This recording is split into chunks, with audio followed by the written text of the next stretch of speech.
So hello and welcome back to yet another video of Bahi Khata by Sonal. आज हम money and banking को continue करते हैं और आज का हमारा टॉपिक है एग्रीगेट मनी डिमांड। तो एग्रीगेट मनी डिमांड क्या होगा? In an economy the entire demand for money is made up of transactions, demand and speculative demand. अब आपने ट्रांजैक्शन और स्पेक्यूलेटिव के बारे में नेक्स्ट प्रीवियस क्लास में जाना था, ठीक है। तो उस एंटायर डिमांड फॉर मनी को ही बोला जाता है एग्रीगेट मनी डिमांड, जिसमें कि ट्रांजैक्शन डिमांड भी होगा और स्पेक्यूलेटिव डिमांड दोनों होगा, ठीक है। तो मनी कहाँ गया? Money demand equal to transaction demand plus speculative demand, ठीक है। ट्रांजैक्शन डिमांड क्या? The drive to hold cash in the hand, उसको हम ट्रांजैक्शन डिमांड बोलते हैं। और स्पेक्यूलेटिव क्या? जो इन्वेस्टर्स रिटेन करना चाहते हैं, करके रखते हैं कुछ पैसा अपने पास, ताकि बाद में जो इन फ्यूचर इन न्यू अच्छे इन्वेस्टमेंट अपॉर्चुनिटीज में वो पैसा को इन्वेस्ट कर पाए उसको, ठीक है। तो इन दोनों को मिलाकर ही बनता है एग्रीगेट मनी डिमांड, ठीक है। नाउ फिएट मनी पे आते हैं। तो फिएट मनी क्या होता है? The currency that the government declares to be legal tender money but is not backed by a physical asset. वो सारा करेंसी फिएट मनी है जो गवर्नमेंट डिक्लेयर करता है to be a legal tender money, जो for medium of exchange use किया जा सकता है। For example US dollar, pounds, Indian rupee, ये सारे फिएट मनी है, ठीक है। ये सारे को आप फिएट मनी कह सकते हो। अब एक क्वेश्चन आता है कि money is a flow concept और स्टॉक कॉन्सेप्ट। लिखा हुआ नहीं है, क्वेश्चन आता है इसलिए डिस्कस कर रहे हैं, ठीक है। तो money is always a stock concept. Flow concept किसको बोलते हैं? जो स्टार्टिंग में जब कौन सा चैप्टर हम कर रहे थे, सर्कुलर फ्लो ऑफ इनकम, उसमें मैंने फ्लो कॉन्सेप्ट, स्टॉक कॉन्सेप्ट अच्छे से क्लियर किया था, ठीक है। अगर हम इनकम की बात करेंगे तो वो क्या रहता है? वो इनकम कहलाता है फ्लो कॉन्सेप्ट, ठीक है। जैसे फॉर एग्जाम्पल नल में से बह रहा है, नल में से बहता हुआ जो पानी है, ठीक है, तो जो पानी बह रहा है वो फ्लो कॉन्सेप्ट होगा, ठीक है। वो फ्लो कर रहा है, वो फ्लो कॉन्सेप्ट कहेंगे हम उसको। अब एक पानी बह रहा है, अब पानी के बहने से वो बाल्टी भर चुका है पानी से, ठीक है, तो वो भरा हुआ बाल्टी, पानी से भरा हुआ बाल्टी क्या कहलाएगा? Stock concept. वैसे ही इनकम जो होता है वो फ्लो कॉन्सेप्ट होता है, ठीक है, और जो मनी है वो स्टॉक कॉन्सेप्ट है, ठीक है। यहाँ पे लिखा नहीं है, डिस्कस किया है, क्वेश्चन आता है, 1 मार्क्स 2 मार्क्स आता है, लेकिन पक्का आता तो पक्का है, ठीक है। नहीं समझ में आया तो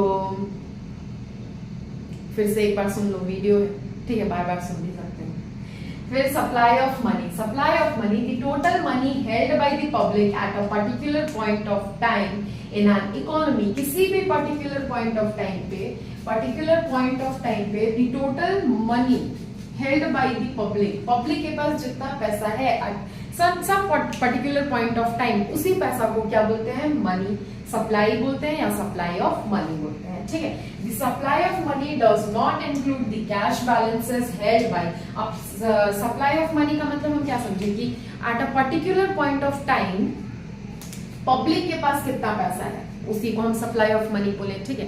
तो पब्लिक के पास कितना पैसा है हम बोल रहे हैं, गवर्नमेंट का बात नहीं कर रहे हैं, बैंक्स का बात नहीं कर रहे हैं यहाँ, इसलिए यहाँ पे ये नहीं होगा। Does not include the cash balances held by the national and state government as well as the stock of money held by the banks, ठीक है। पब्लिक की बात हो रही है यहाँ पे, पब्लिक की, ठीक है, पब्लिक की बात हो रही है। तो यहाँ पे गवर्नमेंट के पास या बैंकिंग सिस्टम्स के पास कितना पैसा है वो नहीं देखा जाएगा। पब्लिक के पास at some particular point of time कितना पैसा है उसको कहते हैं सप्लाई ऑफ मनी या फिर मनी सप्लाई, ठीक है। तो अब इसको जल्दी से नोट डाउन करो, फिर आते हैं next topic.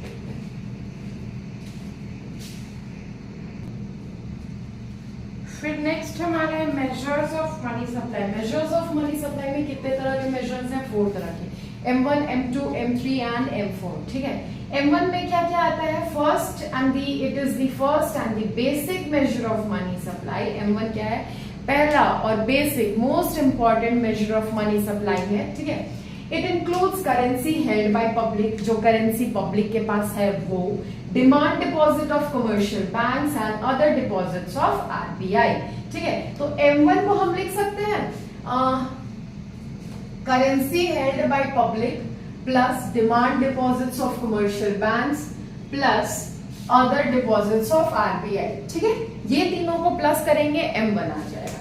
M2 known as narrow money, तो what is known as narrow money? तो M2, ठीक है, M2 it is known as narrow money along with M1, मतलब along with M1 मतलब M2 में M1 भी included है।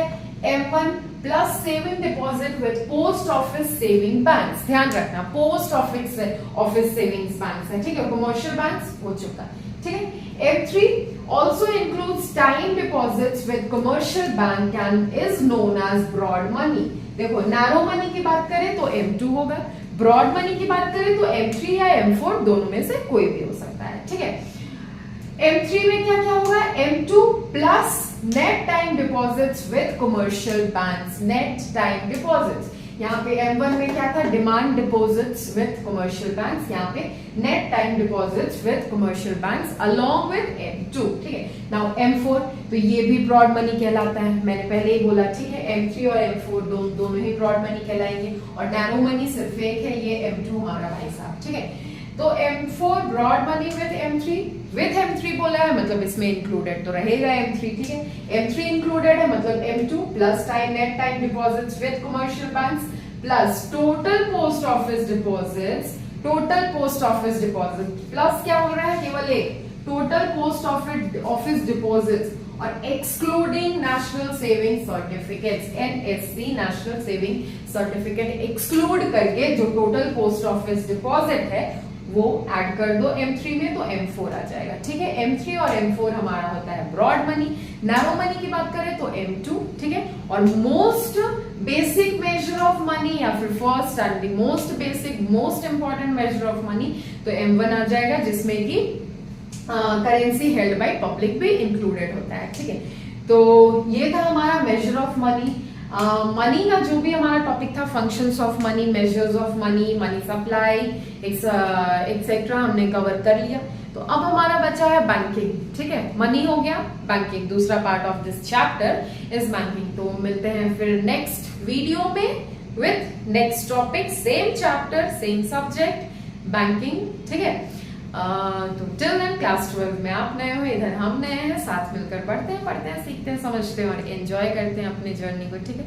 अच्छा नोट्स बनाना है, ठीक है बना लो, चलो बाय।